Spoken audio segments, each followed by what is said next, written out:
Buenos días, mi nombre es Iván Beltracchini y voy a empezar explicando el pasaje de las políticas en torno a un Estado benefactor a un Estado neoliberal, es decir, de un Estado estadocéntrico a uno mercadocéntrico. Bueno, eh, es importante aclarar el contexto que si bien la matriz política mercadocéntrica tuvo su auge principalmente en la década del 90, eh, tuvo su influencia en años anteriores, a partir prácticamente de los años 70, se podría decir, donde el Estado benefactor, que intervenía en la economía, en la sociedad y buscaba el bienestar de la sociedad, eh, fue perdiendo validez a través de las diferentes crisis y le daba más lugar al mercado que intervenía en la economía y a su vez intentaba buscar un estado de bienestar en la sociedad. Esto se agravó, se profundizó en los 90, más que nada por la crisis en la que venía el país, en donde veníamos de una guerra, de una dictadura, de un proceso de recuperación de democracia y había una gran crisis económica.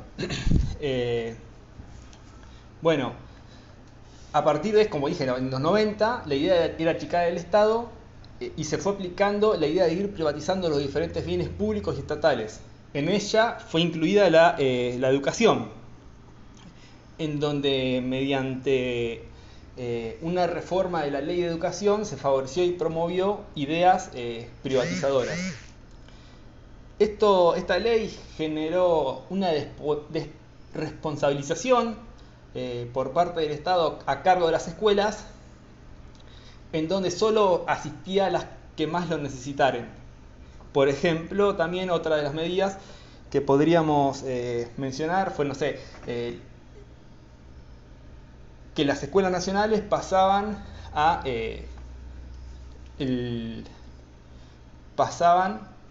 bajo la supervisión de la provincia o municipios en menor medida, y estos se hacían cargo, pero había que entender que había un menor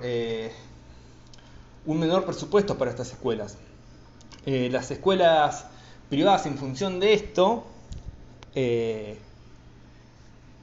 sirvieron o aumentaron la polarización y la fragmentación de la sociedad.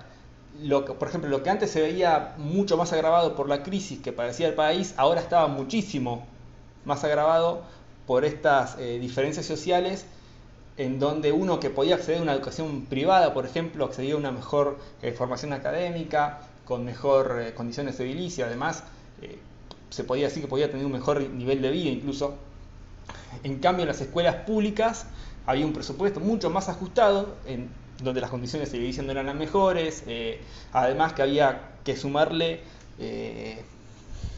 la situación en que muchos alumnos estaban en crisis, en estado de pobreza, y esto terminaba dando como resultado una educación mucho más precaria en las escuelas públicas. Esto obviamente hacía una división de la sociedad, digamos, y la fragmentaba mucho más en gente que podía tener un buen nivel de vida y otras que estaban en plena crisis.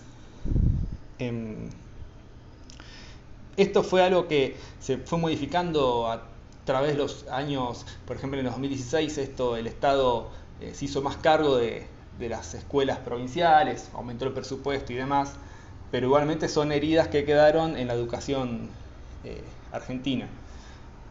Por ejemplo, allá hablando más en el contexto actual de los últimos 5 años, podemos notar una afluencia de organizaciones y fundaciones que buscaban una mercantilización de la educación.